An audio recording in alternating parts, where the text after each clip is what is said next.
Retrouvez vos émissions préférées Equality sur le site www.equality-radio.fr. Equality, c'est votre émission contre les discriminations et pour l'égalité.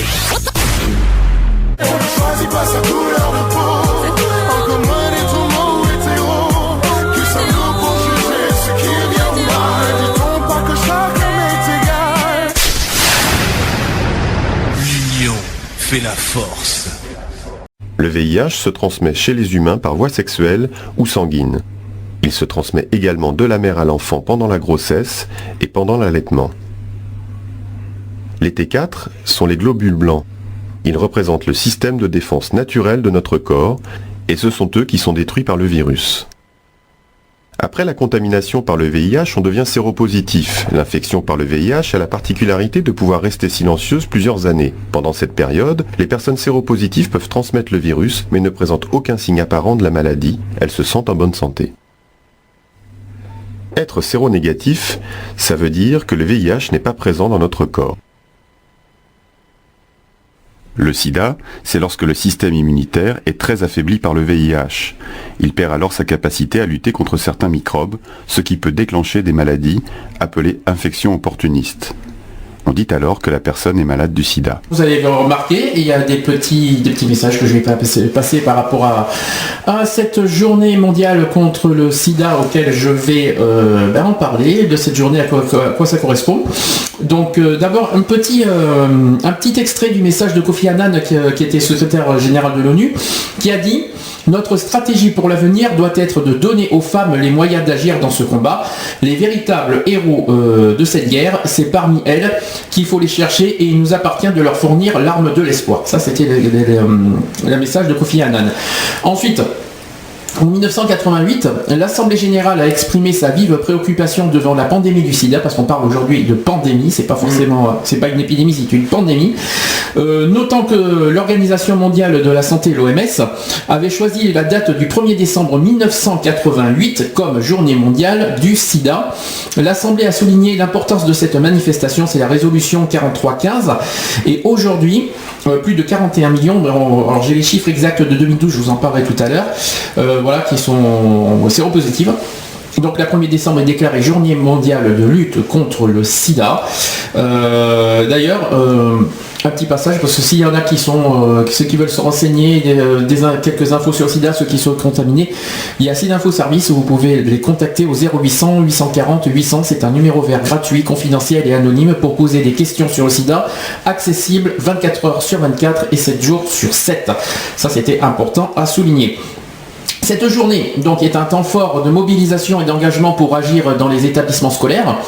La journée mondiale de lutte contre le sida a pour thème objectif 0 nouvelle infection à VIH, 0 discrimination, 0 décès liés au sida. Ça, c'est le thème exact. Et c'est un thème qui est le titre de la stratégie établie par l'ONU SIDA, donc le sida dans l'ONU, pour la période 2011-2015. Donc c'est un thème qui durera 4 ans. Et il y a des objectifs de l'ONU que je vous en parlerai après. Donc l'objectif 0. C'est-à-dire que la journée mondiale de lutte contre le sida a pour thème objectif 0, 0 nouvelle infection VIH, 0 discrimination, 0 décès liés au sida, je le répète.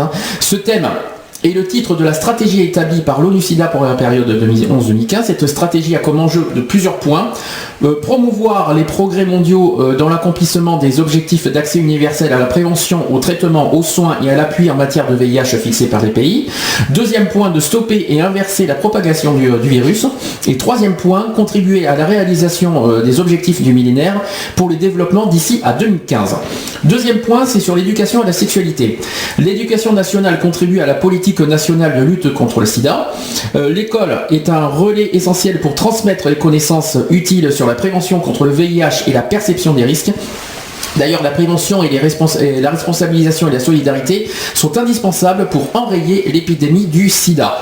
L'éducation à la sexualité fait partie des compétences sociales et civiques du socle commun de connaissances et de compétences. Elle permet de faire réfléchir sur le respect de soi, des autres, la prise de risque, le sens de la responsabilité collective, individuelle et à la solidarité. Dans le collège, des informations sont apportées dans les cours de SVT, sciences de la vie et de la Terre, sur les modes de transmission et les moyens de prévention du VIH. La prévention peut être abordée dans le programme de différentes disciplines. L'accès aux moyens de protection est facilité dans les lycées, au passage.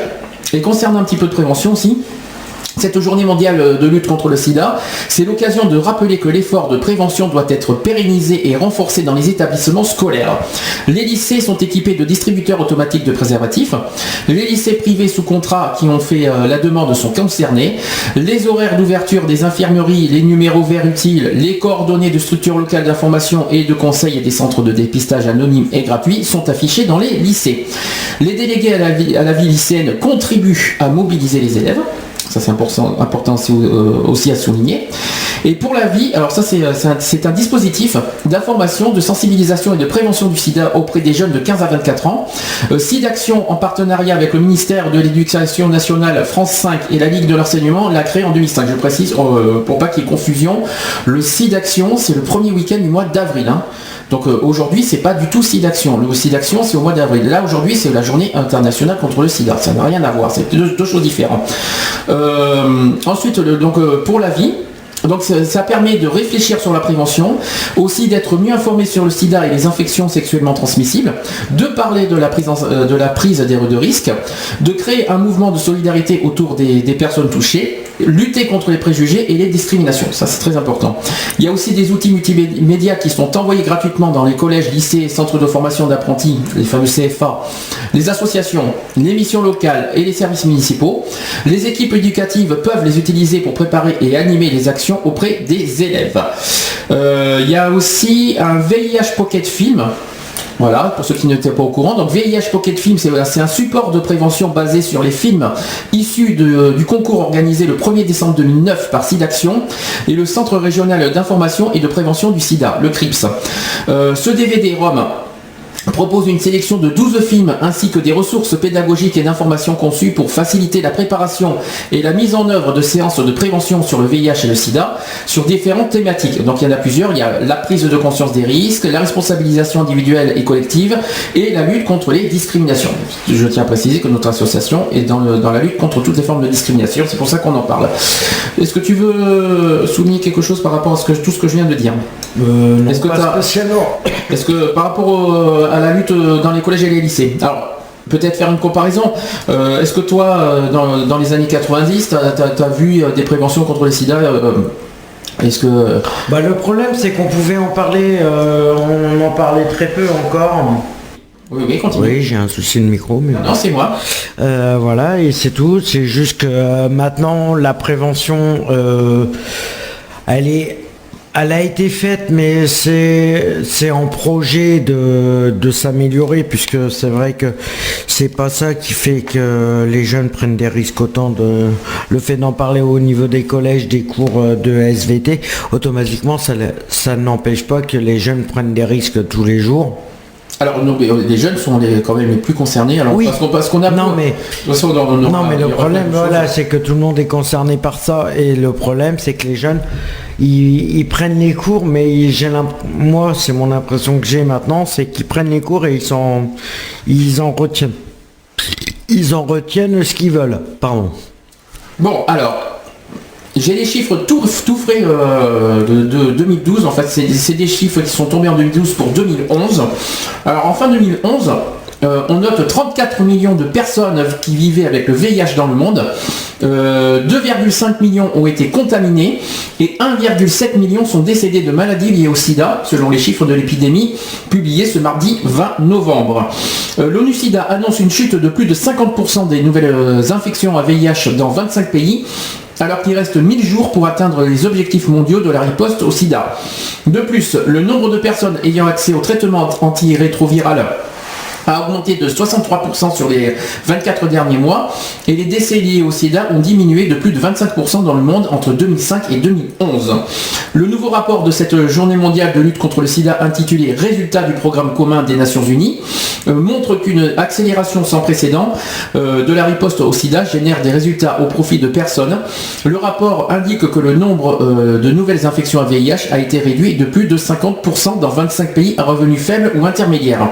Dans certains pays qui affichent les taux de prévalence les plus élevés au monde, le nombre de nouvelles infections à VIH a été réduit de façon spectaculaire depuis 2001.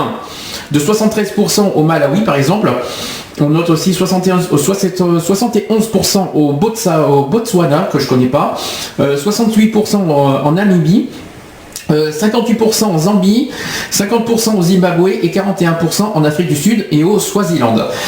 Outre les bons résultats de la prévention du VIH, l'Afrique subsaharienne a réduit d'un tiers le nombre des décès liés au sida sur les 6 dernières années et augmenté de 59% le nombre de personnes sous traitement antirétroviral sur les 2 dernières années seulement. Le rythme des progrès s'accélère. On peut maintenant réaliser en 24 mois ce qui prenait une décennie auparavant, a déclaré M. Michel Sibidé, qui est directeur exécutif de l'ONU-SIDA. L'Afrique du Sud a par exemple renforcé son élargissement de l'accès au traitement de 75% sur les 2 dernières années, ce qui a permis à 1,7 million de personnes, en Afrique bien sûr, d'avoir accès à un traitement vital. Et réduit aussi les nouvelles infections à VIH de plus de 50 000 en l'espace de seulement 2 ans. Et pendant cette période, l'Afrique du Sud a aussi augmenté des investissements nationaux alloués à la riposte au sida de 1,6 milliard de dollars aux États-Unis, des États-Unis. Niveau le plus élevé parmi les pays à revenus faibles ou intermédiaires. Le rapport montre également que les pays assument une responsabilité partagée en accroissant leurs investissements nationaux. Plus de 81 pays ont augmenté leurs investissements nationaux de 50% entre 2001 et 2011. Les nouveaux résultats arrivent au moment où la riposte au sida dispose de 1000 jours pour s'efforcer d'atteindre les objectifs du millénaire pour le développement des objectifs 2015, que je vais en parler juste après. On note aussi une diminution des nouvelles infections à VIH chez les enfants, ça c'est important à dire. Le domaine dans lequel on constate peut-être le plus de progrès concerne la réduction, donc c'est chez les enfants. Sur les 2 dernières années, la moitié de la diminution mondiale des nouvelles infections à VIH a été enregistrée chez les nouveau-nés. Il devient évident qu'il est possible d'atteindre l'objectif de 0 nouvelle infection à VIH chez les enfants. Une citation qui dit « Je suis enthousiasmé par le fait qu'un nombre beaucoup moins important de nourrissons naissent porteurs du VIH. Nous passons du désespoir à l'espoir. » Chez les enfants. D'ailleurs, j'ai un petit comparatif avec un tableau. Donc chez les enfants, il y a une diminution de 24% entre 2009 et 2011. Voilà, en 24 mois. Il faut le souligner. Dans 6 pays aussi, le Burundi, Kenya, Namibie, Afrique du Sud, Togo et Zambie, le nombre d'enfants nouvellement affectés par le VIH a diminué d'au moins 40% entre 2009 et 2011. C'est important, comme quoi l'Afrique progresse. C'est une bonne nouvelle. Autre chose à souligner au niveau mondial, c'est qu'il y a moins de décès liés au sida. Le rapport montre que le traitement antirétroviral s'est imposé comme un outil efficace pour sauver des vies. Sur les 24 derniers mois, donc entre 2009 et 2011, le nombre de personnes ayant accès à un traitement antirétroviral a augmenté de 63% au niveau mondial. Et en Afrique subsaharienne, un nombre record de 2,3 millions de personnes ont eu accès au traitement. La Chine, à côté, a augmenté de près de 50% le nombre de personnes sous traitement contre le VIH pour la seule année dernière. Entre 2005 et 2011, les décès ont diminué de plus de 1,5 million. Les pays où le VIH est le plus présent ont enregistré les plus fortes baisses du nombre de décès liés au sida. Par rapport à 2005 par exemple, les décès ont diminué de 100 000 en Afrique du Sud, de près de 90 000 au Zimbabwe et de 71 000 au Kenya, par exemple. Voilà, je pense que j'ai dit il reste 1000 jours effectivement. On estime, juste pour faire le dernier rapport au niveau mondial, on estime à 6,8 millions le nombre de personnes qui ont droit à un traitement qui n'ont pas accès. L'ONU-SIDA estime également que 4 millions de couples séro-discordants, dont un partenaire vit avec le VIH, c'est ce qu'il veut dire, pourraient bénéficier d'un traitement au VIH pour protéger le partenaire non affecté de la contamination. Sur les 34 millions de personnes vivant avec le VIH, la moitié d'entre elles, environ, n'ont pas connaissance de leur statut sérologique VIH dans le monde. En France, on en parlera après, on parle de 30 000, mais on en parlera tout à l'heure. Le rapport indique que si un grand nombre d'individus connaissaient leur statut, ils pourraient chercher à bénéficier de services de prise en charge du VIH. Voilà, ça c'est très important à souligner. Est-ce que tu as d'autres choses à... Oui, justement. Ah, vas-y. C'est au niveau de ce matin. Oui. J'ai rencontré une personne, une dame, une dame âgée de à peu près 80 ans. Son mari est atteint du VIH depuis 83. Est-ce qu'il le savait? Il le savait quand même. Depuis 83, il était au courant qu'il était atteint du VIH. Déjà, c'est bien parce que depuis 83, ça va faire 30 ans l'année prochaine qu'il ça fera 30 ans, mais ça fait seulement 2 ans qu'il a le droit à la trithérapie. Ah ça par contre c'est bizarre. Ouais. C'est étonnant. Et pourquoi? Parce que je sais pas, je sais pas. Elle va pas rentrer dans les détails, mais elle sait que voilà, et elle trouve ça encore abusé que autant de temps est passé entre. Bon, maintenant il s'accoutume parce que bon, ce qu'il faut dire, c'est que ce personne-là était un ancien toxico. Bon alors, juste un petit détail, il y a le chat qui est ouvert www.equality-radio.fr. Lionel est avec nous. Sur le chat, il dit il faut savoir que c'est les jeunes entre 15 et 25 ans qui sont quand même les plus exposés, voilà. Et il dit aussi qu'il serait aussi important que les parents fassent plus de prévention auprès de leurs enfants sur les dangers d'avoir des rapports non protégés. Alors je pense que ça rapporte le fait qu'on parle de l'école.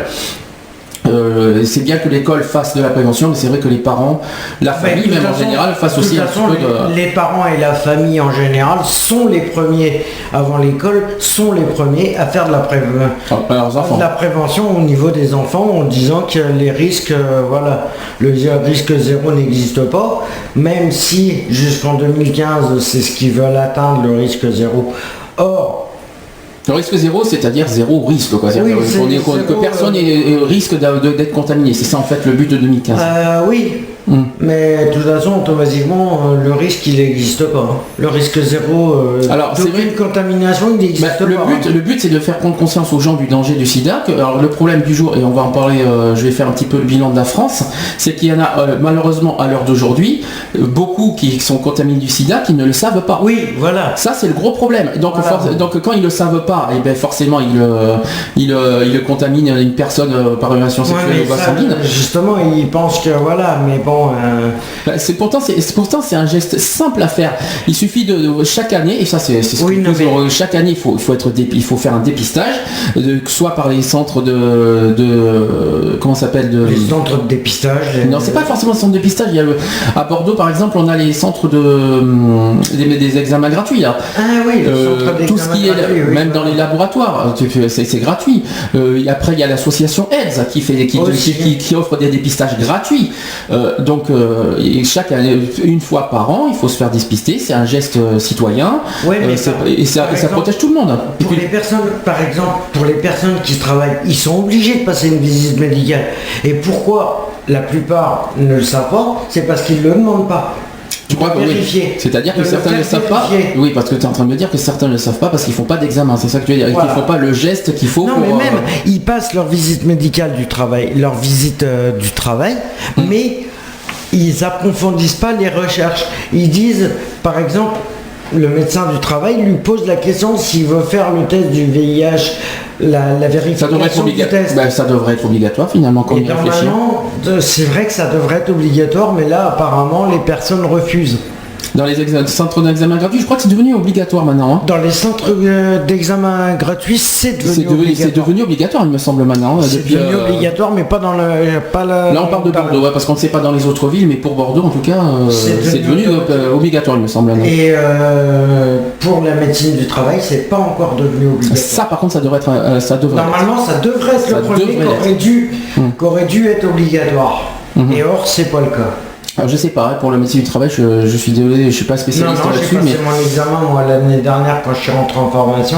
Et ils n'ont pas fait de test sur le sida. Non. Il dit, Lionel qui ajoute, voilà ce qu'il dit, ma mère a sa nièce qui est atteinte du VIH depuis 1983. Elle est la première en France à avoir bénéficié de la trithérapie. Oui, mais la personne de qui je parlais, oui, c'en est une des 10 premières personnes à l'avoir. D'accord. Mais là, lui, il l'a eu depuis 2 ans. Mais la trithérapie, on expliquera ce que c'est tout à l'heure. J'ai un petit peu de. D'ailleurs, tiens, justement, tiens. Pour ceux qui ne savent pas ce que c'est que la trithérapie, ben, j'ai un petit message à faire passer. Voilà, tiens, au passage, Lionel, tu as bien fait d'avoir parlé de ça. Écoutez ce que c'est que la trithérapie. Qu'est-ce que la trithérapie ? C'est un traitement contre le VIH composé de 3 familles de médicaments. Ce traitement est souvent appelé trithérapie, car il comporte généralement 3 médicaments anti-VIH. Un traitement, mais pourquoi faire ? Les médicaments anti-VIH, les antirétroviraux, sont le meilleur moyen de combattre le virus, car ils l'empêchent de se multiplier. Regardons de plus près les T4. La trithérapie va bloquer l'entrée du virus dans les T4. Elle va l'empêcher de se répliquer et de se multiplier, au point de rendre la charge virale indétectable dans le sang et dans le sperme. Le traitement a pour objectif de réduire massivement le risque de transmission. Il permet de mener une vie pratiquement normale. C'est aussi un traitement préventif. Pourquoi faut-il prendre le traitement bien régulièrement ? Il est très important de prendre ces médicaments tous les jours, de façon très régulière, en respectant l'ordonnance et les conseils du médecin et du pharmacien. Cela permet d'avoir assez de médicaments dans le sang pour lutter contre le VIH. Les médicaments sont actifs. L'espérance et la qualité de vie des personnes séropositives se sont beaucoup améliorées ces dernières années. Mais ces médicaments ont des effets secondaires indésirables sur certaines personnes, comme les nausées, les diarrhées. C'est vrai, prendre un traitement aussi lourd, ce n'est pas toujours facile. Le traitement d'urgence avant 48 heures. Il peut arriver d'avoir des accidents au quotidien. Un oubli de préservatif lorsqu'on a beaucoup bu, la rupture du préservatif lors d'un rapport sexuel, le viol sans préservatif d'un homme ou d'une femme, le contact d'un objet souillé de sang sur une coupure. Dans toutes ces situations, il y a un risque de transmission du VIH. Réagissez très vite, dès les heures qui suivent et en tout cas moins de 48 heures après la prise de risque. Contactez l'hôpital ou les urgences les plus proches. Informez-les que vous pensez avoir été infecté par le VIH. Informez le médecin lorsque vous pensez qu'il y a réellement un risque de contamination dans le cas d'un rapport sexuel non protégé avec une personne séropositive. En fonction, le médecin évaluera la situation et pourrait vous donner un traitement pour 1 mois.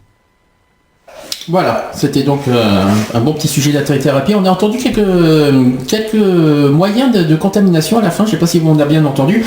Et ça justement, la fameuse personne qui contamine, enfin voilà, les gens qui boivent et qui ne mettent pas de préservatif, ça c'est important à souligner. Les drogues, les piqûres, on ne partage pas les seringues, il faut pas oublier que c'est très important. On ne partage pas non plus ses brosses à dents. Ça n'a pas été indiqué, mais il ne faut pas partager ses brosses à dents, il y a le sang dessus, on n'a jamais partagé ça. Troisième possibilité, qu'est-ce qu'on a entendu, il y a tellement de choses, il y a des gens qui ne sont pas au courant de ça. Oui. Le coup de l'alcool, voilà, il suffit de quelqu'un qui est bourré, qui ne se protège pas, bang, ça va tout seul. Tout simplement. Ou les viols. Les viols. Alors on a fait un sujet, c'était la semaine dernière concernant le viol des femmes. On en a fait un sujet, finalement on rejoint ce qu'on a dit la semaine dernière. Oui, mais les viols, c'est des viols. Donc les protections, malheureusement, quand il y a viol, il y a viol. Donc les protections, ça n'existe pas. Voilà. Ça, c'est le gros problème. Donc, parce que s'il y a protection, automatiquement, ce n'est pas considéré comme un viol. Non, mais non. Si, il y a viol quand même. Il y a viol quand même. C'est pas, avec ou sans protection, il y a viol quand même. C'est une histoire de... C'est le geste, le viol. Oui, c'est pas ici. C'est une question de consentement, mais après... Voilà, il y a ça. Mais alors là, malheureusement, qu'est-ce qu'on peut faire sur ça au niveau prévention? Je ne sais pas comment on peut faire sur ce terrain-là, mais à part on a donné plein d'astuces la semaine dernière sur l'histoire des viols. Donc soyez là, notamment chez les femmes. Il faut bien souligner. Chez les hommes, c'est plus rare, à moins que ça soit chez les homosexuels, ça peut arriver aussi, mais bon. Vous avez déjà trompé votre femme? Ça m'est arrivé une fois. J'avais pas l'habitude de me retrouver dans cette situation. Le pire, c'est que j'ai pas mis de préservatif. J'ai dû en parler à ma femme pour éviter de la mettre en danger. Et je suis allé faire des tests de dépistage. Et par chance, il n'y avait rien. On est tous, à un moment ou à un autre, concernés par le préservatif. Et vous en êtes où? Alors justement, bonne question. Le préservatif, première chose, premier geste à faire, quoi qu'il en soit. Alors justement, il y a une question que je me pose parce que qu'on soit en couple depuis 10 jours, 1 an, 10 ans, faut faire attention parce qu'il peut y avoir des couples depuis 10 ans qui peuvent, le conjoint peut tromper, son partenaire, excuse-moi j'ai oublié ton micro. Voilà, quelle que soit la durée de la liaison avec une personne, il faut, quoi qu'il en soit, faire très attention à ça, continuer à se faire dépister tout le temps. Chaque année, une fois par an, c'est suffisant. Même tous les 2 ans, parce que ça peut être... Alors si par contre vous sentez qu'il y a un risque, il faut attendre 3 ou 4 mois. C'est 3 mois. C'est 3 ou 4 tous mois. les 3 mois. Voilà. Si vous avez, faut pas attendre 1 an. Si vous avez une relation sexuelle et que vous sentez qu'il y a un risque, n'attendez pas. Vous attendez 3 mois. Et à ce moment-là, vous faites le dépistage direct. Ça c'est important à le dire. Et si vous avez un doute, vous appelez bien sûr les numéros qu'il faut, soit SIDA Info Service, soit aller dans les locaux de AIDS qui pourront vous accompagner si nécessaire. C'est très important à le dire. Est-ce que j'ai Lionel aussi qui, par rapport aux contaminations, il dit qu'il ne faut pas partager son verre. Alors je tiens à rappeler que la salive ne se transmet pas. Le sida ne se transmet pas par la salive. Je tiens à le repréciser. S'il y a coupure.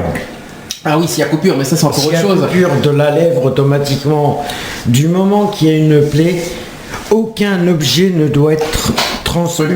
Alors ça c'est un gros problème. Après utilisation. Ça c'est un gros problème. Comment la personne peut savoir qu'il y a une plaie à l'intérieur? Par exemple, un aft, tout ça, comment les gens peuvent savoir? Voilà, par exemple, si tu t'es coupé la lèvre au hasard, de toute façon, automatiquement, tu as toujours du sang sur le verre. Oui. Or, si une personne boit après, mes côtés, où il suffit d'une goutte de sang sur le verre pour être contaminé. Pour avoir un risque de contamination. Une goutte de sang. Une goutte de sang. Il ne suffit que de... À condition que la personne soit contaminée aussi. Attention, ça se transmet pas comme ça. Sinon, si la personne est séronégative, automatiquement ça va. Tu peux... voilà. Mais après, ça dépend. Après, je sais pas exactement, il faudrait... c'est dommage qu'on n'a pas de numéro de AIDS. Je sais que c'est Sick et Palutade. C'est leur local, c'est Sick et de Palutade. C'est sur les quais à côté de la gare Saint-Jean à Bordeaux. Si vous voulez les rencontrer, n'hésitez pas. D'ailleurs, ils sont ouverts toute la journée aujourd'hui. Et puis ils sont en train de ils font pas mal de choses à Bordeaux. Alors là, là, on parle de la Gironde. On ne sait pas pour les autres villes en France, mais pour Bordeaux, en tout cas, ils font pas mal de. Ah oui, parce qu'en fait, leur but, c'est de faire comprendre que 30 minutes suffit pour juste un doigt. Voilà, ça c'est le programme direct. C'est le dépistage direct. Vous regardez, en fait c'est simple, vous regardez leur affiche, ils disent juste un doigt, c'est-à-dire vous donnez un doigt, ils prélèvent le sang. Et en 30 minutes, vous savez si vous êtes contaminé ou pas. C'est un geste tout simple et vite fait, bien fait quoi. Ça demande même pas 10 secondes de votre temps. Et puis c'est pour protéger votre à la rigueur, vous faites ça, mais ça dure une bonne petite demi-heure. Oui, il faut attendre 30 minutes. Voilà, il faut attendre 30 minutes une fois qu'on... Et juste pour en venir, c'est d'ailleurs pour ça, ce matin j'ai rencontré Ed sur Bordeaux. Ed Gironde, bien sûr. Ed Gironde, Ed Aquitaine. Ah c'est oui, Ed Gironde, c'est Ed Aquitaine, d'accord. C'est Ed Aquitaine.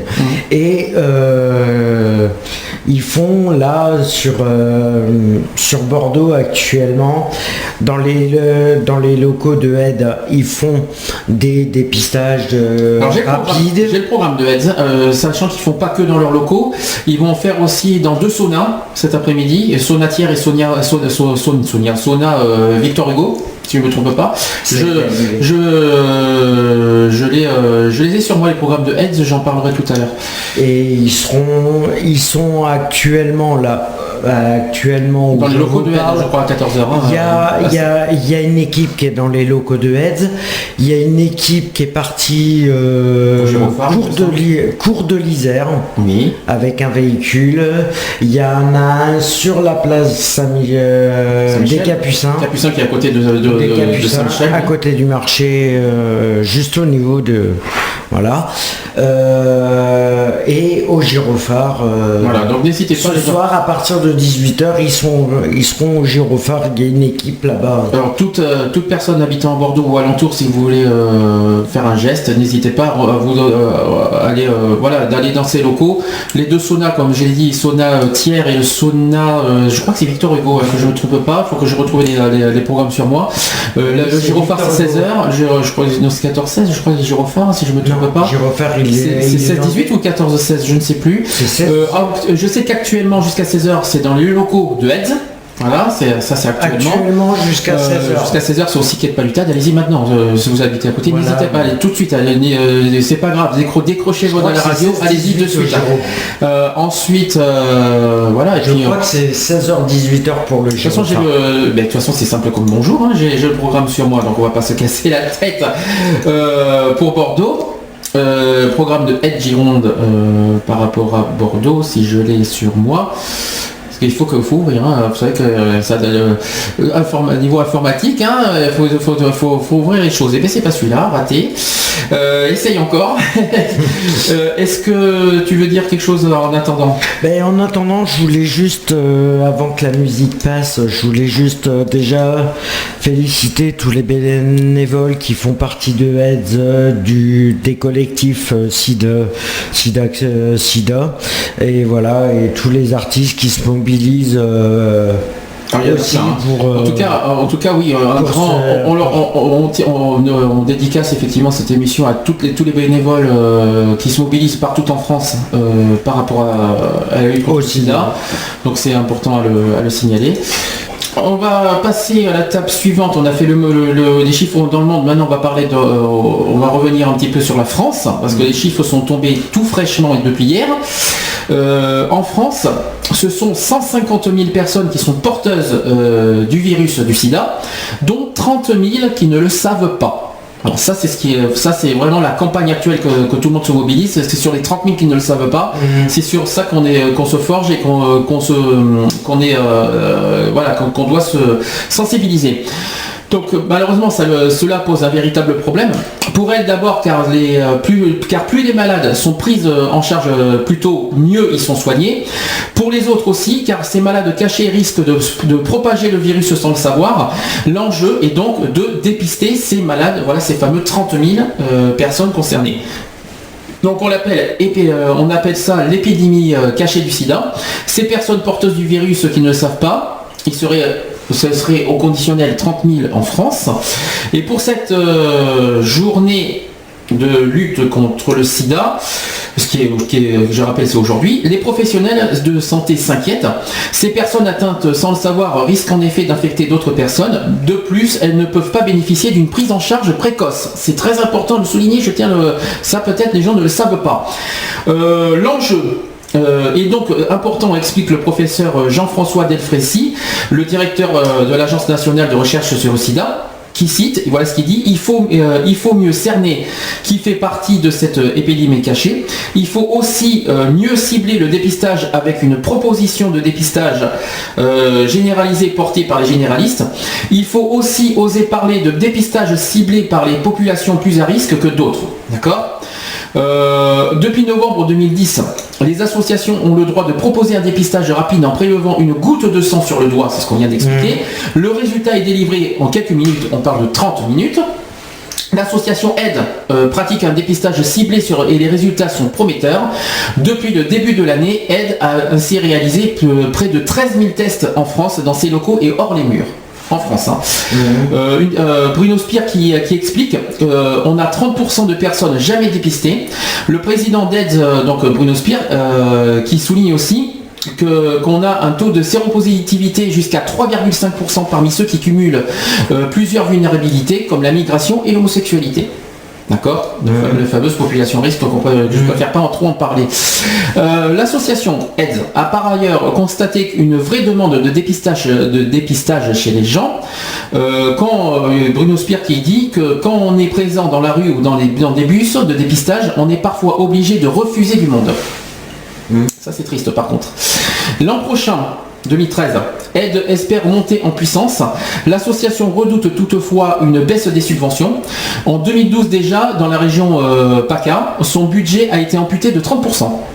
Ça c'est vraiment triste à souligner. Moi je trouve ça personnellement dégueulasse de pénaliser des services qui en ont besoin absolument. Je continue pour l'état des lieux en France qui vient de tomber. Je tiens à préciser que ça date de 2 jours, ce qui se passe. Marisol Touraine, donc, qui est ministre des Affaires sociales et de la Santé, qui a annoncé sur France Info hier qu'elle veut généraliser les tests de dépistage rapide. Marisol Touraine estime qu'il ne faut pas baisser la garde face au VIH puisque chaque année 7000 personnes sont nouvellement infectées par le virus du sida en France. Dans ce contexte, la ministre des Affaires sociales et de la Santé pense que le gouvernement doit généraliser les tests de dépistage rapide. Marisol Touraine détaille que des financements seront renforcés en 2013 pour pour diffuser beaucoup plus fortement ces tests rapides. Je vais y arriver, c'est pas facile. Selon Marisol Touraine, la lutte contre le sida passe par l'instauration d'une semaine du dépistage. En s'appuyant sur l'expérience des associations, nous pouvons instaurer cette semaine du dépistage en ciblant des zones pilotes comme celle de Provence-Alpes-Côte d'Azur, la Guyane, l'Île-de-France. Il ne faut pas oublier que l'Île-de-France est le département le plus touché, c'est la région le plus touchée en France par le sida, et aussi le Rhône-Alpes. L'autre priorité pour la ministre des Affaires sociales et de la Santé se situe au niveau de la prévention. Il faut rappeler les gestes essentiels. La seule manière efficace de se protéger reste aujourd'hui l'utilisation du préservatif, et on le rebâchera de toute façon sans cesse cette histoire de préservatif, on en parlera tout à l'heure d'ailleurs. Nous allons donc relancer une grande campagne sur ce thème, a expliqué Marisol Touraine. Pour finir, au niveau de la France, il y a un autotest de dépistage du sida qui va bientôt arriver en France, qui s'appelle OraQuick, O-R-A-Q-U-I-C-K, ça vient de sortir. Donc OraQuick, c'est le premier autotest du dépistage du sida qui change la donne du diagnostic.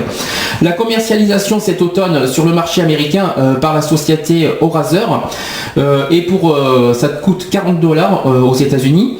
Le premier autotest de diagnostic du sida autorisé par la Food and Drug Administration, la FDA, s'inscrit dans cette préoccupation. Ce produit devrait permettre à des personnes qui ne se rendent pas dans les structures de dépistage médicalisées de découvrir, en faisant chez elles ce test en vente libre, leur éventuelle séropositivité, et première étape à une prise en charge de la maladie, mais aussi à la protection de leurs partenaires. C'est très important de souligner. Aux États-Unis, le nombre de personnes infectées sans le savoir serait, selon le Center of Disease, de l'ordre de 240 000. Aux États-Unis, c'est 240 000 qui ne sont pas au courant, qui sont contaminés par le VIH, il faut le souligner. En France, les dernières études ont revu à la baisse le nombre des personnes séropositives non diagnostiquées, passant de 50 000 à 20 000, mais apparemment on parle de 30 000 aussi, donc c'est pas tout à fait exact, mais il y a une fourchette entre 20 000 et 30 000. Mais ces dernières sont particulièrement difficiles à atteindre. Personnes cachant leur homosexualité, voilà, c'est ceux qui sont concernés qui ne veulent pas le dire, les toxicomanes et les migrants d'Afrique aussi, subsaharienne, en marge du système des soins. Donc ce seraient ces 3 catégories qui seraient les plus concernées par le fait qu'ils ne sont pas au courant. Voilà. En outre, les mentalités semblent avoir évolué. Donc on incite de plus en plus les gens à s'approprier leur santé, observe-t-on au ministère de la Santé. D'où la saisine cet été du Conseil national consultatif d'éthique qui avait rendu en 2004 un avis défavorable sur les autotests. Aujourd'hui, les autorités françaises de santé verraient plutôt d'un bon œil l'arrivée d'un outil de diagnostic supplémentaire, dans la mesure où sa fiabilité, je vais arriver, serait confirmée. Sur ce point, L'Agence nationale de sécurité du médicament a également été saisie, même si pour l'instant, Oraser n'a pas fait de demande de commercialisation pour son produit en France, car rien n'empêche de se le procurer via Internet. Donc on peut se le procurer par Internet. Attention quand même, renseignez-vous. Tant que c'est pas encore déclaré en France, renseignez-vous d'abord avant de vous procurer un produit pareil. C'est très important. Faut le souligner. Oui, mais après faut savoir si c'est fiable. En France. Et d'ailleurs, il faut préciser. D'ailleurs, c'est souligné sur Internet, ce sont des tests sans garantie. Sans garantie. Sans garantie. Il faut faire très attention. Soyez très prudents là. Voilà. Le diagnostic du sida n'est pas plus exclusivement l'apanage du monde médical. Un décret de novembre 2010 autorisant le dépistage rapide par des non-médecins, les associations de lutte contre le sida se sont mises en campagne en allant à la rencontre des communautés les plus exposées sur leur lieu de vie. L'association AIDE dresse un bilan encourageant de l'expérience qu'elle a menée sur l'ensemble du territoire de janvier à septembre 2012. Elle lui a permis sur quelques 12 700 tests de détecter 1% de séropositifs. Voilà, ça c'était aussi à souligner. Soit 5 fois plus qu'avec l'offre de dépistage classique et 3 fois plus que dans les centres de dépistage anonymes et gratuits. Or, parmi les personnes détectées, 30% n'avaient jamais fait un test. Malheureusement. Voilà, ça veut dire que ceux-là, ils sont fiables. Oui, mais il faut... On pensait au départ, quand ils ont lancé ce système de dépistage rapide en 30 minutes, on pensait que ça allait pas être fiable. Ouais, mais n'empêche on s'aperçoit que c'est fiable. N'empêche que mon avis est partagé, parce que si ça veut dire que 30% n'avaient jamais fait un test, ça veut dire qu'il y en a plein qui n'ont jamais fait un test et qui peuvent pas sans savoir justement être contaminés. Ça c'est inquiétant. Deuxième chose à souligner, c'est pas ceux qui n'ont jamais fait le test une fois, ils l'ont fait une fois, et bien il faut pas s'en tenir qu'à une fois. Oui, voilà, c'est pas parce qu'au bout d'une fois on n'a pas le sida que toute leur vie ils n'auront pas le sida. Ça veut rien dire. Donc il faut continuer une fois par an au moins, minimum, de continuer à se faire dépister. Il faut pas se fier à un test de dépistage. C'est très important de le souligner. Donc il faut continuer voilà, au moins une fois par an, de continuer à se faire dépister, de faire un test. C'est pas une honte. C'est pas. Je sais que certains ont peur. C'est vrai qu'il y en a certains qui ont vraiment peur de ça. Mais il faut penser à tout le monde. Il faut penser à protéger l'autre. Il faut penser à protéger son partenaire. Mais déjà à se protéger soi-même aussi. Soi-même, bien sûr. Voilà oui, aussi. Bien sûr, je suis d'accord aussi. Voilà, le problème il est là, c'est si tu te protèges pas toi-même, automatiquement tu es sûr de pas protéger les autres et les personnes que t'aimes dans tous les sens. Automatiquement. Mais voilà, ce que je veux dire, c'est que c'est vrai que les personnes qui font qu'un test et qui après se disent ouais c'est bon, j'ai fait le test, je suis négatif, j'ai pas besoin de le refaire. Mais si, le contraire il est là, c'est parce que on n'est jamais sûr de ce qui peut arriver. On n'est jamais sûr de... Imaginez, vous baladez en forêt, simplement en forêt. Vous faites une chute, vous tombez sur une épine. Je crois pas là quand même. Sur une épine. Je crois pas quand même. On m'a même parlé des punaises quand on marche dessus, quelqu'un peut remarcher dessus. Je suis pas sûr quand même que ça soit jusque là. Dans la forêt, les épines d'arbres et tout ça, si, de rosier, si. Oui, mais il faut pas oublier que le sang, il faut qu'il tienne 37 degrés. Pour que le sang soit vif à l'intérieur, il faut que le sang, si le sang, au bout d'un moment, le sang est mort, donc ça marche plus. Toutes les cellules qu'il y a dans le sang, elles sont mortes à un moment. Donc ça sera plus actif pour être contaminé du sida. Oui, non, mais juste une piqûre comme ça peut te le faire choper. Ça s'est passé durant un été. Cette année-là, on était partis chacun de son côté. On en avait parlé pourtant avant de partir. On s'était dit, des rencontres d'un soir, pourquoi pas, mais toujours avec des capotes. J'avais bu, voilà, j'ai pas fait gaffe. Bon, j'en ai parlé à Mehdi tout de suite en rentrant. Bon, j'appréhendais pas mal ses réactions. Et puis, on est repassé au préservatif en attendant les résultats des tests. On est tous, à un moment ou à un autre, concernés par le préservatif. Et vous en êtes où? Bonne question. C'est une autre question à souligner. Et vous en êtes où? Voilà, c'est une question... Justement, n'hésitez pas à faire le test pour savoir où vous en êtes. C'est recommandé, qu'on recommande sans arrêt. Faut pas hésiter. Surtout que si quelqu'un ne l'a pas fait, faites-le. Il faut pas attendre. C'est pas une honte, il faut pas avoir peur de faire un test. Bon, il faut, comme je l'ai dit tout à l'heure, penser à votre partenaire, penser à votre entourage, penser aux autres, n'importe qui, même de votre famille, je sais pas, mais. Voilà, pensez même pour vous personnellement aussi, ça serait. Même si vous n'avez pas de rapport sexuel depuis un certain temps, même ça sert à rien.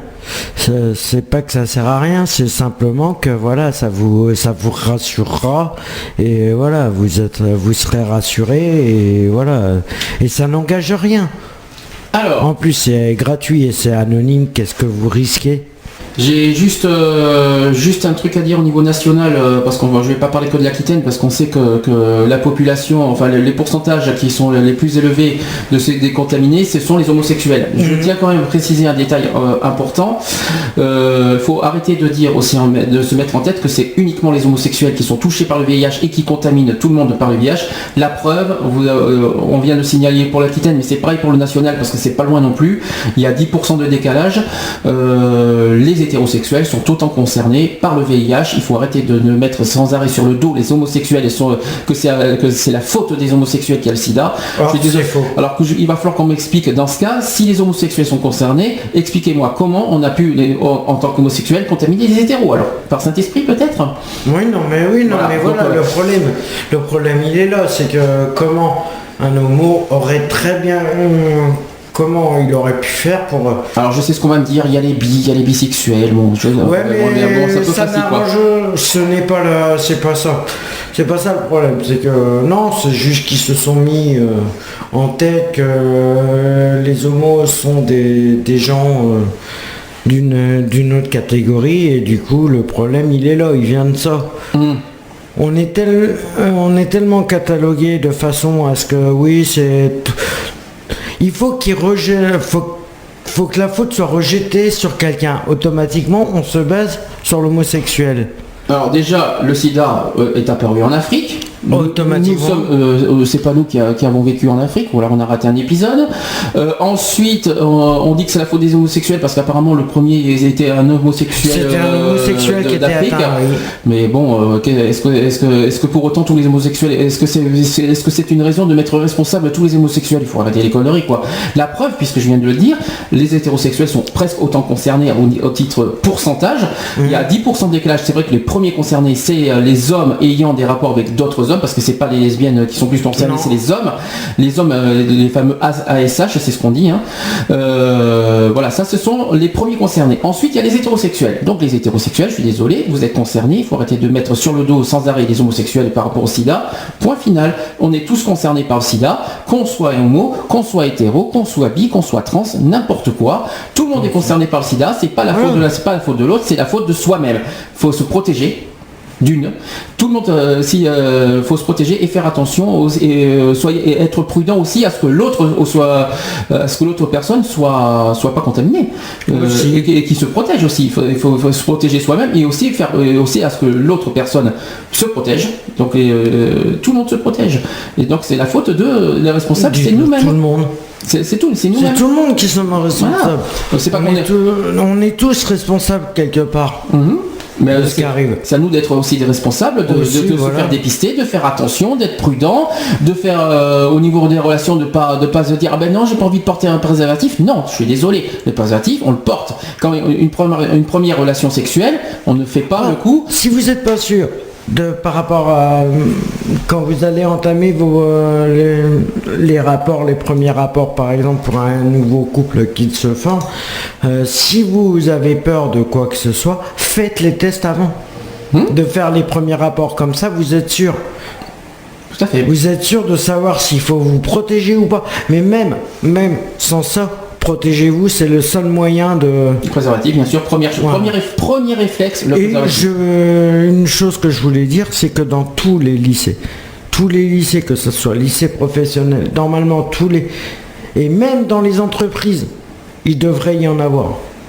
De quoi des préservatifs, des distributeurs de préservatifs, parce que combien de fois les harcèlements sexuels qu'on a au niveau dans le monde du travail, on n'en parle pas assez, et aussi les harcèlements, les viols au niveau sur les lieux de travail, Ça par contre, voilà. Mais s'il y avait que dans les lieux de travail, c'est même... Non mais même que ça soit partout. Faut pas oublier dans les voitures, dans les bois, dans même il y a les viols collectifs, on en a parlé la semaine dernière.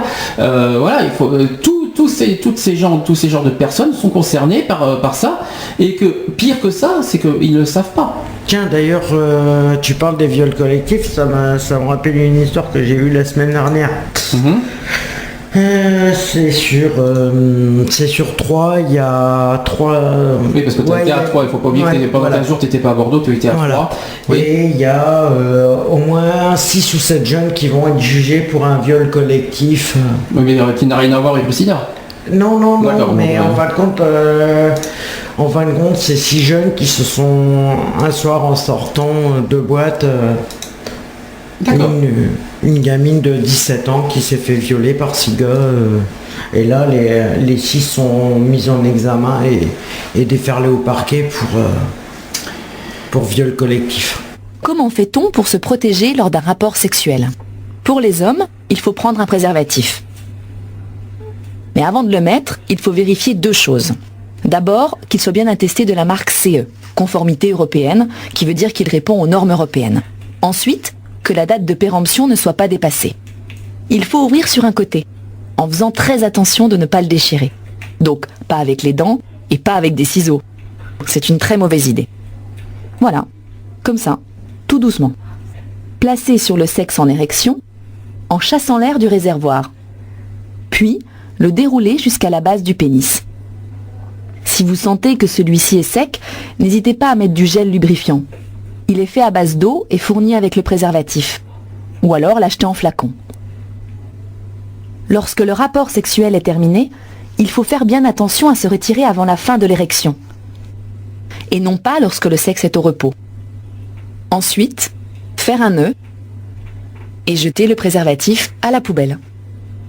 Et lorsqu'on est une femme, comment fait-on ? On peut utiliser un préservatif féminin ou fémidon. De la même façon, il faut toujours vérifier que l'inscription CE, conformité européenne, soit présente sur l'emballage du préservatif et que la date de péremption ne soit pas dépassée. Comme pour le préservatif masculin, ouvrez bien sur un côté en faisant attention de ne pas le déchirer. Ne pas utiliser les dents ni les ciseaux. Sur le fémidon, le gel lubrifiant est compris dedans. Pour bien le répartir sur tout le préservatif, il faut le frotter un peu avant de s'en servir. Ensuite, il faut maintenir la bague et la pincer en forme de 8. Avec votre main, introduisez le fémidon bien au fond de votre vagin jusqu'au bout. Poussez-le vers le haut en faisant attention de ne pas le tordre. Pendant le rapport sexuel, guidez le pénis à l'intérieur du préservatif. Après l'éjaculation, pincez la bague extérieure en la faisant tourner. Et ensuite, tirez le préservatif, comme ceci. Et bien sûr, le jeter dans une poubelle. Et voilà. Alors on a eu un petit cours sur le préservatif, j'espère que tout le monde a bien écouté, parce que un préservatif déchiré, désolé, c'est un risque. Ne sert à plus rien. Ça sert à rien du tout, et vous pouvez le changer de suite. Alors ça c'est très important à souligner. Un préservatif qui est mal fait ou qui est déchiré, c'est pas protégé, hein. Donc vous changez de suite. Et puis je pense que vous avez entendu aussi comment il faut, parce qu'il y en a certains peut-être qui le font mal, qui mettent des préservatifs n'importe comment. Pas de ciseaux, pas de dents, parce que vous pouvez percer les préservatifs en faisant un coup de ciseau, en faisant un coup de dent.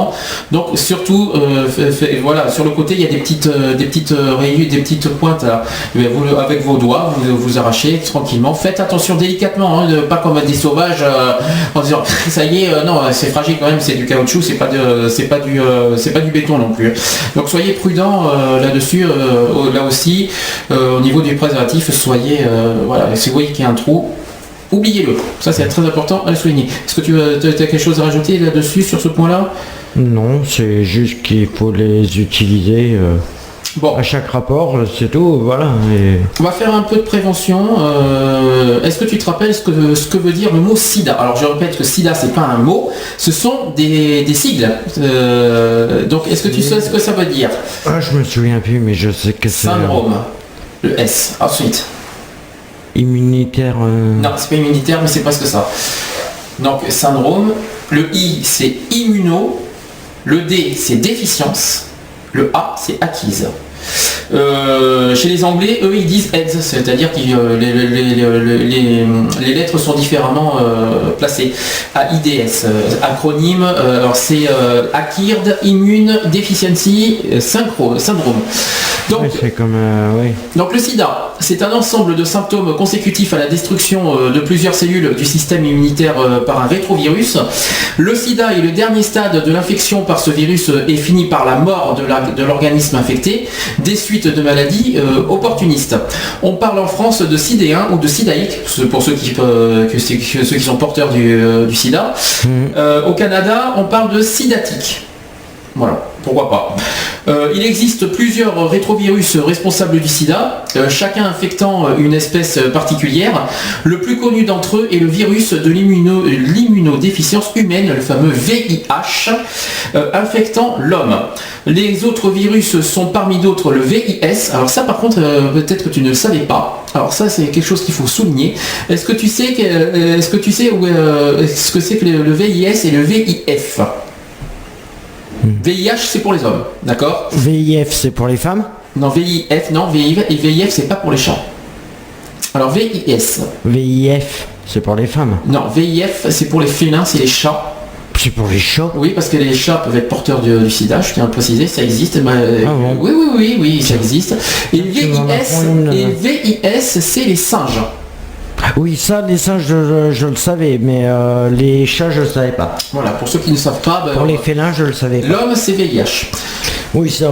Alors, concernant l'origine de la maladie, le VIH est étroitement lié au virus entraînant des maladies semblables au sida chez les primates. Le virus d'immunodéficience simien, le VIS, donc c'est les singes. Il existe plusieurs théories sur l'origine du sida, mais il est communément admis que le VIH-1 est une mutation du VIS des singes. D'accord ? Ce dernier infecte notamment les chimpanzés, qui sont des porteurs sains du VIS. La transmission chez l'homme a été rendue possible par une mutation du virus. D'accord ? Les études scientifiques ont suggéré que le virus serait apparu initialement en Afrique de l'Ouest, mais il est possible qu'il y ait eu plusieurs sources possibles initiales distinctes. Le premier échantillon recensé du VIH fut recueilli en 1959 à Léopoldville, aujourd'hui qui est Kinshasa. Voilà, ça c'est la ville de Kinshasa, qui est dans l'actuelle République démocratique du Congo. Parmi les premiers échantillons recueillis, on compte également le cas d'un Américain homosexuel en 1969 et d'un marin hétérosexuel norvégien en 1976. Comme quoi il faut arrêter de dire que c'est nos homosexuels. Hein. Ensuite, une pandémie s'est développée à partir de la fin des années 70, faisant de cette maladie un nouveau problème sanitaire mondial. La prévention telle que l'usage du préservatif constitue de loin la meilleure option, car il n'existe actuellement aucun vaccin permettant de se protéger du virus. Et les traitements antiviraux disponibles actuellement ne permettent aucune guérison. Bien qu'ayant une certaine efficacité, ils ne peuvent que retarder la venue du stade sida en ralentissant la prolifération du VIH au sein de l'organisme. De plus, ces thérapeutiques coûteuses ne sont facilement accessibles que dans les pays développés qui peuvent assurer... Tiens, j'ai un petit souci là. Ah, il faut que je recommence. Qui peuvent assurer... Là, ça y est, si je l'ai. Qui peuvent assurer la charge financière. Dans les pays en développement, plus de 95% des patients ne bénéficient aujourd'hui d'aucun traitement efficace. C'est pour cette raison que l'ONU, à travers son programme ONU-SIDA, a fait de la lutte contre le sida une de ses priorités à l'ONU. Alors, tiens, bonne question. Est-ce que tu connais les modes de transmission qui sont observés officiellement ? Il y en a 3. Est-ce que tu les connais ? Par seringue. Alors, est-ce qu'il y a des seringues ? J'ai pas exactement c'est pas tout à fait ça. Oui, par transfusion sanguine, par voie sanguine. Oui. Exactement. Oui, c'est le deuxième. C'est par rapport sexuel. C'est ça, qui est le principal d'ailleurs, qui est la principale mode de transmission, je tiens à préciser. Et le troisième, je sais pas. Alors je vais expliquer. Donc là, le premier, le principal, c'est la transmission par voie sexuelle. La plupart des infections par le VIH ont été ou sont encore acquises à l'occasion de rapports sexuels non protégés, il faut le souligner. La transmission sexuelle se fait par contact entre les sécrétions sexuelles ou du sang contaminé par le virus. virus, et les muqueuses génitales, rectales ou buccales, la bouche. La probabilité de transmission varie selon le type de rapport sexuel avec une personne infectée entre 0,005% et 0,5% par acte sexuel. Le meilleur moyen de protection contre le VIH dans ce mode de transmission est le préservatif. De toute façon, on va le ravager sans cesse. Suite à la synthèse de plusieurs études, il a été montré que l'usage du préservatif lors de chaque rapport et de manière correcte fait baisser le risque d'infection de 85%. Deuxième mode de transmission, la transmission par voie sanguine, le sang. Ce mode de contamination concerne tout particulièrement les usagers de drogues injectables, les hémophiles et les transfusés. Les professionnels de santé, c'est-à-dire les infirmiers ou les laboratoires, sont aussi concernés par ça, bien que plus rarement, qui sont plus rarement touchés par ça. Il ne faut pas négliger les risques de contamination par aiguille souillée et non au mal désinfecté, les tatouages qui sont aussi concernés. La probabilité de transmission varie entre 0,67% pour le partage de seringues avec un toxicomane séropositif au VIH et 90% pour la transfusion sanguine avec du sang contaminé. D'accord ? Et le troisième point que tu avais du mal à trouver, c'est tout simplement la transmission de la mère à l'enfant pendant la grossesse. La transmission mère-enfant du virus peut survenir in utero dans les dernières semaines de la grossesse et au moment de l'accouchement. À noter une tendance à la fausse séropositivité du VIH chez les multipares. En l'absence de traitement, le taux de transmission entre la mère et le fœtus avoisine les 20%. L'allaitement présente aussi un risque supplémentaire de contamination du bébé de l'ordre de 5%, ce qui explique qu'il soit déconseillé en cas d'infection de la mère de l'allaiter. Il ne faut pas allaiter faut déconseiller d'allaiter l'enfant si la mère est porteuse du sida. C'est très important de le souligner. Cependant, 3 études récentes, l'une qui a été menée par PJ, ILIF et HAL au Zimbabwe, l'autre a été aussi en Afrique du Sud et une dernière en Zambie, montrent que l'allaitement exclusif précoce réduit le risque global de transmission post-natale à 4% et accroît la survie des enfants, soi-disant. À vérifier, je pense. Actuellement, les traitements disponibles alliés à une césarienne programmée ont réduit ce taux à 1%. Et les résultats sont plus mitigés dans les pays en voie de développement, le risque de transmission post-natale diminuant grâce à l'utilisation de la névirapine jusqu'à 13% selon HIV Net 012. Il y a aussi 18% selon Quaggeber et HAL, je pense que c'est en Afrique tout ça, par rapport à la transmission. Concernant les préventions, n'oublions pas qu'on fait beaucoup de prévention dans notre émission. Divers modes, donc on les a dit. Donc l'effet prévention de la transmission par voie sexuelle. Premier point, les rapports réceptifs sont plus à risque que les rapports insertifs. Et les rapports anaux-réceptifs sont ceux qui comportent le risque de transmission les plus élevés. Et selon le ministère de la Santé qui est français, le ministère français, la probabilité de transmission par acte varie de 0,03% à 0,07% dans le cas de rapport vaginal réceptif et de 0,02% à 0,05% dans le cas de rapport vaginal insertif. Deuxième point, les infections sexuellement transmissibles, qu'on connaît bien, les IST, favorisent la transmission du virus VIH par les micro-ulcérations et l'inflammation qu'elle entraîne localement. Répondent à cette définition la syphilis, la gonococcie, la chlamydiose, le CT, et l'herpès virus aussi, le HSV, la papillomatose et la trichomonase. Voilà, ça ce sont des termes médicaux. Troisième point, être déjà séropositif pour le VIH ne protège pas d'une surinfection VIH par une nouvelle souche virale potentiellement plus virulente. Quatrième point, les rapports orogénitaux ne sont pas dénués de risques. Plusieurs cas prouvés de transmission du VIH au cours de rapports orogénitaux, essentiellement par fellation passive, mais aussi par rapport oro-anal, ont été rapportés. Cinquième point, les personnes séropositives au VIH ne souffrant d'aucune autre MST et suivant un traitement antirétroviral efficace, c'est-à-dire ayant une virémie indétectable depuis au moins 6 mois, ne risquent de transmettre le VIH par voie sexuelle que de façon négligeable avec un risque inférieur de 1 sur 100 000. Voilà, ça c'était quelque chose à souligner. Ensuite, Concernant la drogue, ben oui, qu'est-ce qu'on peut dire sur ce qui la transmission chez les usagers de drogue? Première chose évidente, d'éviter de consommer de la drogue. Logique, éviter la drogue tout simplement. Déjà que la drogue c'est pas bon pour la santé, on en a parlé longuement dans une de nos émissions en juillet. Tout ce qui est cocaïne, tout ça, les effets secondaires, je peux vous dire que c'est pas bon non plus. Donc déjà première chose. Et pour les toxicos, ne surtout pas, ne jetez pas vos seringues partout. C'est exact, je confirme. Et ne donnez jamais vos seringues utilisées. Ne pas partager le seringue. Ne pas partager vos seringues. Vous avez des distributeurs de seringues à disposition. Alors si vous pouviez faire en sorte de les utiliser ou simplement de les ramasser, de les ramener en pharmacie. Ils ont les trucs pour les jeter eux. Alors faites un geste comme ça et le monde se portera peut-être un peu mieux aussi. Exactement.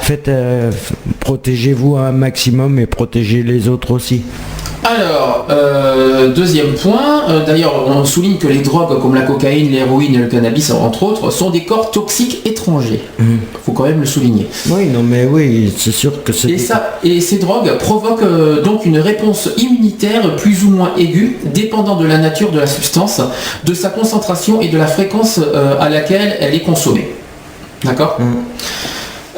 Ensuite, le partage, tu viens de le dire, et la réutilisation aussi. Ah oui, non mais le partage et la réutilisation. Oui, non mais voilà, c'est quand je dis le partage, c'est que par exemple qu'un toxico vient de se faire son shoot et il dit tiens, si t'en veux un, fais-toi là avec la mienne. Au lieu d'en utiliser une autre, ça ce n'est pas conseillé. Et normalement, si je me trompe pas, peut-être que je veux pas l'affirmer, mais je pense que des toxicos qui prêtent leur seringue et que par exemple la personne qui reçoit la seringue usagée fait une overdose de trucs. On en a parlé dans les drogues, je crois, de ça. Et oui, il y a risque d'overdose. Il y a risque d'overdose, mais la personne qui... Je crois que c'est sur l'héroïne. Mais oui, non, mais c'est pour les toxicos, c'est sur l'héroïne. Oui, mais là, on a cité la cocaïne et tout ça, qui a beaucoup moins de risques, mais l'héroïne, en plus, c'est un danger de mort, en plus, sur l'héroïne. Et risque de... En fin de compte, la personne qui aurait donner la seringue usagée automatiquement risquerait une amende, mais ça je veux pas dire de bêtises. Je veux pas dire que c'est vrai, mais j'en sais rien du tout.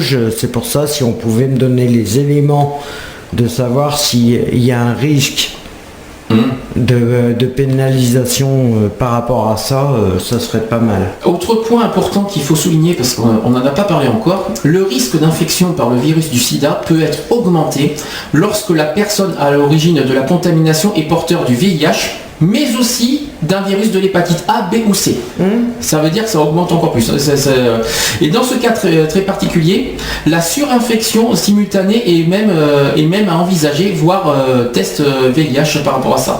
Automatiquement, une personne qui est atteinte d'une hépatite A, B ou C, automatiquement a plus de chances, a plus de chances d'attraper le virus du sida qu'une personne qui a aucune... Ils sont plus fragilisés, voilà, c'est ce que je voulais dire. Ils sont plus fragilisés envers le virus du sida que d'autres. Concernant toujours les usagers de drogue, il y a quelque chose de très important aussi à souligner qu'on a toujours dans le domaine prévention. Il est essentiel de ne pas partager le matériel d'injection ou d'inhalation. Mais attends, on n'a pas tout dit. Ça comprend donc les seringues, les cotons, les cuillères, les cupules, l'eau de dilution de la drogue, mais aussi les pailles et les pipes à crack. Donc tout ça à ne jamais partager à qui que ce soit. Pas de partage et pas de réutilisation non plus. Non plus. Très important de le souligner. Oui, ça veut dire que c'est à usage unique. Alors, et ça veut surtout si tout ça sont ébréchés. Encore moins, c'est-à-dire si c'était ébréché, n'utilisez rien du tout, quoi. Oui, c'est sûr. De toute façon, on déconseille complètement d'utiliser la drogue. C'est rapide comme l'éclair. Et déposez-les dans les endroits adaptés pour les trucs. Voilà. Donc le matériel d'injection doit être à usage unique ou désinfecté aussi au passage à l'eau de javel domestique en cas de réutilisation. Donc, donc on répète à nouveau, si vous souhaitez réutiliser, utilisez l'eau de javel. Mais de toute façon, on vous déconseille carrément de réutiliser aussi. Vaut mieux en récupérer des neufs. Comme dans les distributeurs, ils ont des distributeurs de seringues, ou dans les pharmacies, il y en a qui de kits. C'est ce qu'on appelle des kits ou sinon vous allez simplement dans les centres adaptés pour toxicos à l'hôpital, vous allez dans les hôpitaux, ils vous les fournissent. Vous demandez un kit parce que vous avez besoin de... J'ai une question, j'ai Lyonnais qui me demande, là on parle des préservatifs, si une personne est allergique au latex, ils font comment ? Merci pour la question. Je crois qu'il existe des préservatifs qui sont dérivés, qui ne sont pas forcément au latex, il me semble. Il y a des préservatifs qui sont pas faits en latex. Il me semble qu'il existe. Je crois que tous les préservatifs ne sont pas tous faits en latex. Il existe maintenant. Je crois qu'il existe maintenant des préservatifs qui sont faits dans d'autres circonstances. Dans d'autres matières. Je crois, il me semble. À vérifier, à se renseigner, mais il me semble. Si on a quelque chose là-dessus, on vous en informera. Est-ce qu'il nous a dit quelque chose d'autre en même temps ? Oui, non, c'est tout ce qu'il nous a dit. J'aime bien, mais il est pas loin, je ne sais pas où il est, mais bon, c'est pas grave, on continue. Autre chose importante à souligner, ce sont les signes cliniques de l'infection au VIH. Alors ça, c'est très important. Il y a des manifestations cliniques de la primo-infection. Par exemple, les symptômes de la primo-infection sont peu spécifiques. Ils apparaissent entre 1 et 6 semaines après la contamination, sous forme d'un syndrome pseudo-grippal ou mononucléosique. Alors la mononucléose, c'est la fameuse maladie du baiser. La grippe, donc je pense en premier oui, je pense que c'est lui que j'entends. Qui nous est. Pourtant j'ai enlevé le son, mais c'est pas grave. C'est lui qui a peut-être le son.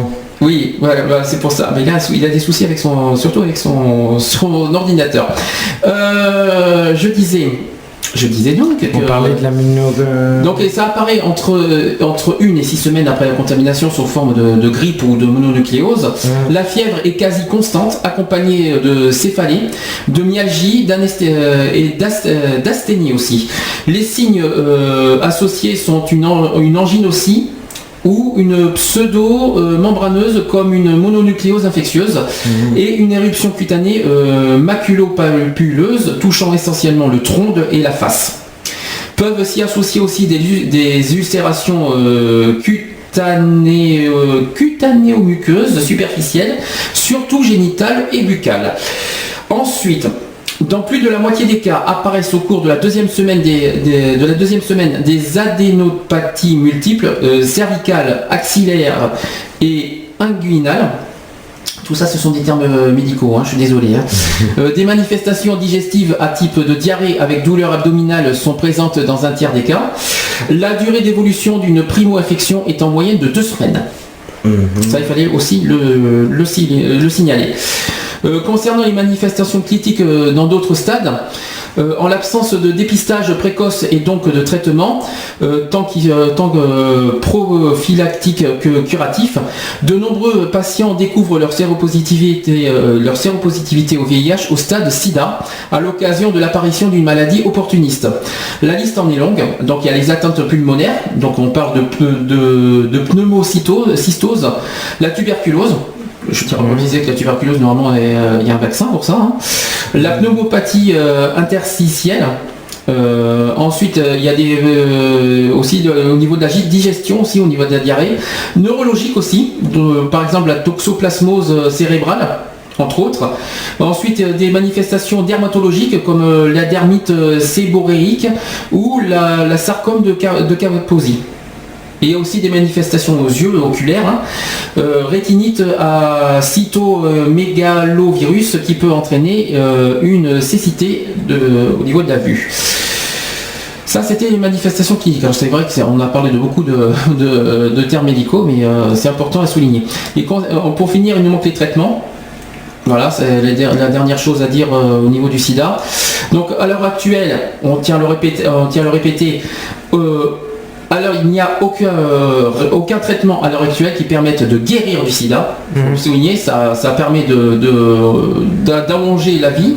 Ralentir l'épidémie. Voilà, ça ralentit l'épidémie, ça rallonge l'espérance de vie, mais ça ne guérit pas le sida, il faut le souligner. Voilà. Malgré quand même l'existence de traitements comme les trithérapies rétrovirales qui permettent de contenir l'action du virus avec plus ou moins d'efficacité, on dénombre de nombreux morts chaque jour, en particulier dans les pays en développement où ces traitements sont difficilement accessibles en raison de leur coût, et des recherches continuent pour la mise au point d'un vaccin, mais les progrès dans ce domaine sont très lents. Ensuite, les traitements ne sont pas généralement prescrits au début de la séropositivité au VIH, car ils présentent des effets indésirables, ainsi qu'une certaine toxicité. On évalue la nécessité de suivre un traitement à l'aide des bilans sanguins, notamment le rapport charge virale taux de CD4. Une fois le traitement débuté, il doit être poursuivi avec une grande régularité. Par exemple, une mauvaise observance peut rendre le virus résistant, entre autres. Et les tentatives d'arrêt des traitements n'ont pour l'instant pas donné de résultats probants. Aussi.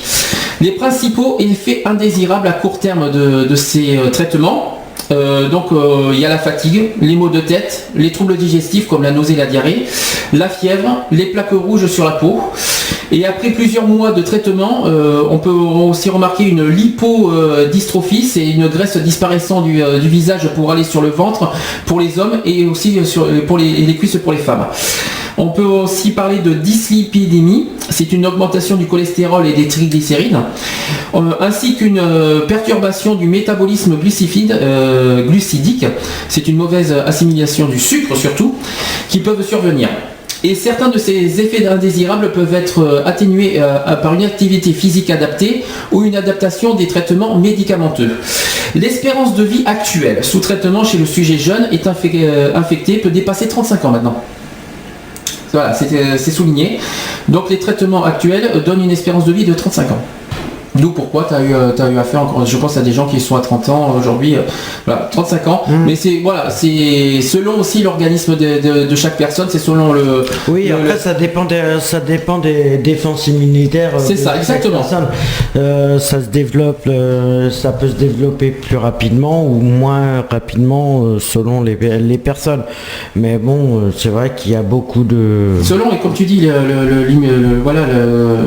les défenses immunitaires. Les défenses immunitaires de chaque personne, et s'il n'y a pas assez de défense immunitaire, ça va automatiquement il y a beaucoup plus de risques de le virus se développe plus vite que et à condition de prendre des traitements aussi. Faut pas, sinon ça va très vite aussi.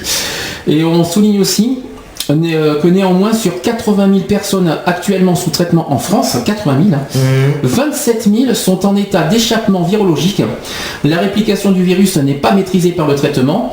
Et il y a aussi 3 000 qui sont en échec thérapeutique, soit en danger de mort imminent. 3 000 qui sont concernés c'est quand même beaucoup. Et au cours d'une grossesse, toujours dans les traitements, le risque de transmission de la mère à l'enfant est de 20% à 40%. Ce risque peut être considérablement réduit à l'aide d'un traitement préventif. Un traitement antirétroviral associé à la césarienne et à l'allaitement artificiel permet de réduire le risque de transmission à moins de 1%. La durée courte du travail et le délai court de prise en charge après la rupture de la poche des os sont des facteurs de protection contre la transmission materno-fétale. Les dernières recommandations favorisant l'allaitement maternel complet jusqu'à l'âge de 9 mois au moins proviennent d'études très récentes qui montrent que celui-ci réduit le taux de transmission à 4%. Je t'en prie, est-ce que tu as quelque chose à souligner sur les traitements ? Non, c'est vrai que les traitements, il faut pas oublier qu'il y en a certains qui ne supportent pas du tout les traitements. Aussi. Ça rallonge l'espérance de vie, mais il y en a certains qui ne supportent pas du tout. Donc, mais bon, ils n'ont pas le choix, c'est soit ça. C'est soit ils subissent le fait de prendre leur traitement, ou soit ils peuvent du jour au lendemain ils peuvent y passer.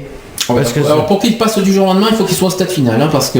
Oui, non, mais ça va, par exemple, si tu loupes si toi-même, sans avis médical, tu décides d'arrêter ton traitement, Mais il y en a tu t'exposes beaucoup plus vite. Mais si le corps ne l'accepte pas, comme tu fais, s'il y a des gens qui le corps s'il refuse il faut que s'il voit que le corps n'accepte pas le traitement qu'on lui a donné, il faut qu'il aille voir son médecin avant de décider de l'arrêter. Oui, il faut voir. Pour qu'il puisse lui adapter un traitement.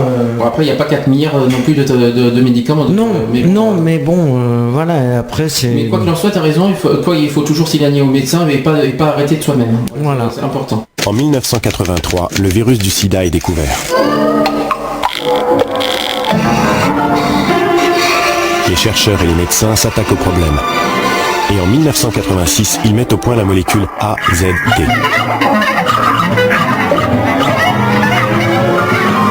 Ce traitement ralentit la progression du virus.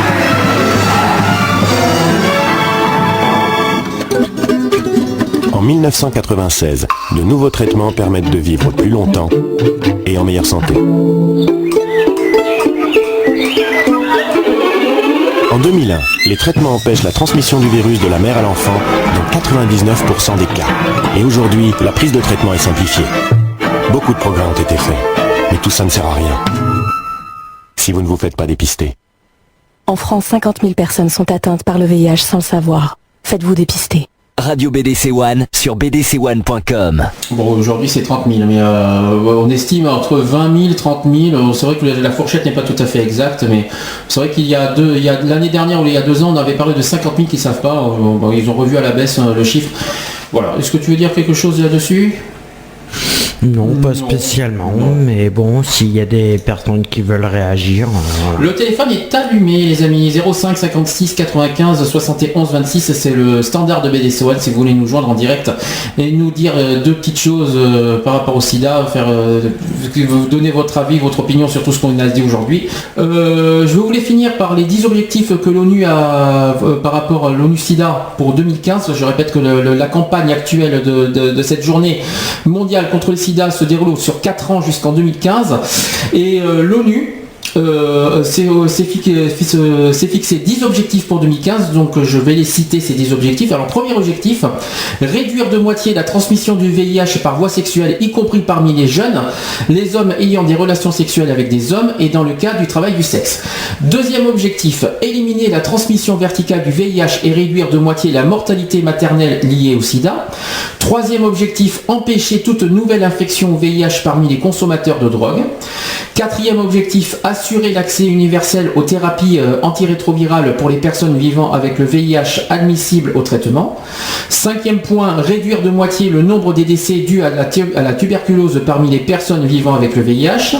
Sixième objectif, prendre en compte les personnes vivant avec le VIH et les familles affectées par le virus dans toutes les stratégies nationales de protection sociale et leur assurer les soins fondamentaux et le soutien.